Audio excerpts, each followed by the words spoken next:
Hi guys, so this is week 2. Alejandra, I'm a therapist here, and these are the Harpers. The Harpers. I'm Yolanda.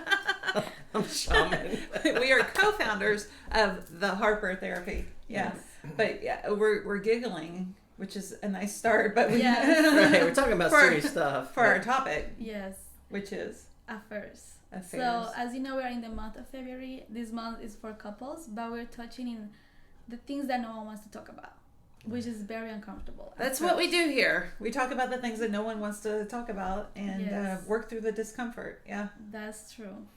But specifically today, we're talking about healing. Like last week, Alejandra had said she likes to frame it in like relationship 2.0. Like you come in, the relationship's kind of broke. You're stuck in a pattern. You're stuck in a loop, and you can not break being able that. to work through that. Right, and you can't get past that, and you can break that, and you can kind of move to a new place, and that new place you call the relationship 2.0, and that's pretty cool, and that kind of shows like healing is happening as you're working through that. Right? Well, I think it's interesting too because she also mentioned that pattern that you're playing through. The affair portion of your relationship is part of the pattern that led up to the affair. Yes. So, like, why would you want to go back to that? Right. Exactly. Yeah, because it wasn't working. No. And if you're watching these videos, probably because it's not working that pattern. So, so then that's why you guys are here. So, what are the steps towards healing? Right? There's no set or perfect path. It doesn't have to go this way. But I say that's what. When I look at it, that's why the relationship works. So there's always going to be two partners, of course. So the betrayed partner and then the person that we call the offender. But I don't know, maybe there's another word for it. Maybe there's another word rather than offender. Yeah, it sounds okay. Partner 1, partner 2. Partner 1 is hurt. Partner 2 did the hurting. I don't know. Everybody's hurt. Right. Yes. Yeah. Everyone's hurt. Yeah. So I think a lot of the times what it comes is like, if you want to start first, you want to have everything on the table. And that includes taking responsibility. So taking responsibility for what happened and accepting what happened and taking responsibility also for maybe what I enabled that made it happen. You know, for whatever you were doing in the cycle, you need to take responsibility because it's not only your partner, but you also have to do something to do with it. And I think that's really hard for people to admit. No one wants to admit that they have something to do with it. I know. I mean, Terry Real kind of talks through that in his work.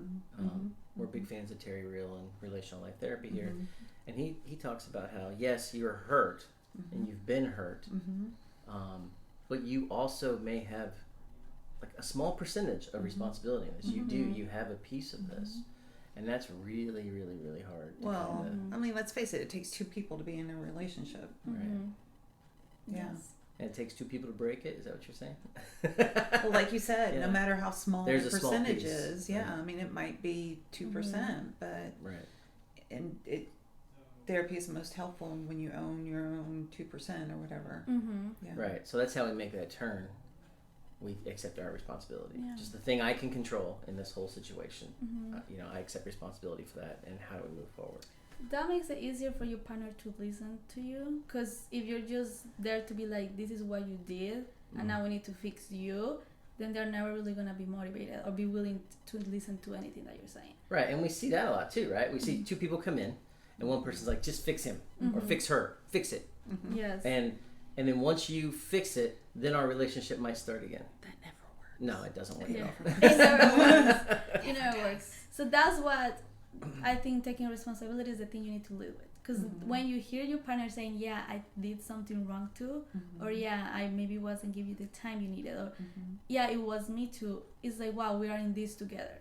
So the whole pressure is not on me, it's not on my shoulders. Like, we can actually make this work as a team. And that just, it kind of gives the air something different. It comes from like all this pressure and like, I'm angry at you too, like, oh, we're doing this together. So, and that goes a little bit with trust, because it's like, oh, this person needs to have my back. I need to have theirs to work on this. Right. All of a sudden, you're on the same team, and you're working toward a common goal, and just that by itself starts to connect you. Well, and then you can work through things like the accountability piece, the reliability piece, like the boundaries, like let's get really clear about what's okay and what's not okay moving forward, or maybe that wasn't there before. Then you can work towards that. And like another step I think is like trying to actually listening instead of just reacting, because it starts with like, well, I think in my perspective, and the other person was like, no, that's not how it was, that's not how you did it, I knew, like, so like we start like to let the wall a little bit down, because if you want your partner to apologize and tell you what they did wrong, you need to let it in. But you also need to listen to everything they're saying, not just what you want to hear. So it takes to take the wall a little bit down and see, okay, I'm here to listen. I may agree with everything you say, but I'm trying to understand at least your point of view so we can actually move forward. Because if you keep coming back to what you're saying is not true, it's not right, then you're never going to move forward. So that kind of touches on the point of there's more than one truth here. And I just watched it. We were traveling recently, and I just watched a really neat movie. I think it was called The Last Duel. I think it was a Ridley Scott movie or something like that. And that's what the whole movie's about. It's about three different people's perspectives of the same event, you know. And you don't know who's lying, who's not lying, how it all works out, whatever. It's kind of like none of that really matters. It's just there's three people, and they have the core actual factual things in the event that all happen, but how it's perceived by each person is completely different, you know. And that kind of like leads into this whole idea here. There's truth is a bit of a relative thing, right? Yeah. And that's what we try to do, just to see your partner's perspective and just understand. You don't have to agree with it, but just understand. If you're able to understand that, it's gonna be way easier when you guys are trying to set boundaries or create new rituals. Okay, we're healing. We had it on the table. How can we start connecting now? It's gonna be way easier because you're listening, you're letting it down, you're not blaming each other. So then, if your partner says, "Well, I would rather you to show me your phone," or I would rather us to spend more time together on the weekends instead of going out with your friends, it's gonna be so much easier for you to say yes instead of feeling like, "Oh, nothing that I do is wrong," or "You're criticizing me," or "Oh, I'm being overbearing." No, because you actually can talk about it now. Well, because then you're talking heart to heart, and not, hurt to hurt. And that's a connecting kind of conversation, rather than like a reasoning away or a dismissing. And that is the work that has to happen for relationship 2.0, right? We said last week, is there hope? Yes, absolutely. You get to have a relationship 2.0, but it's hard work.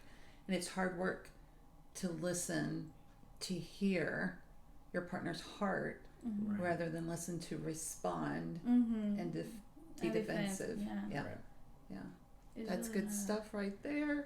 It's good stuff, and it takes work, because once you start setting these new boundaries and rituals, you have to do them. So you cannot break the boundaries. You have to respect what your partner just told you, and that's hard because you never did it before. But you can get used to it because it's a behavior, and we can change behaviors, right? And it takes time to see, my God, we said Saturday, so I had to prioritize every Saturday.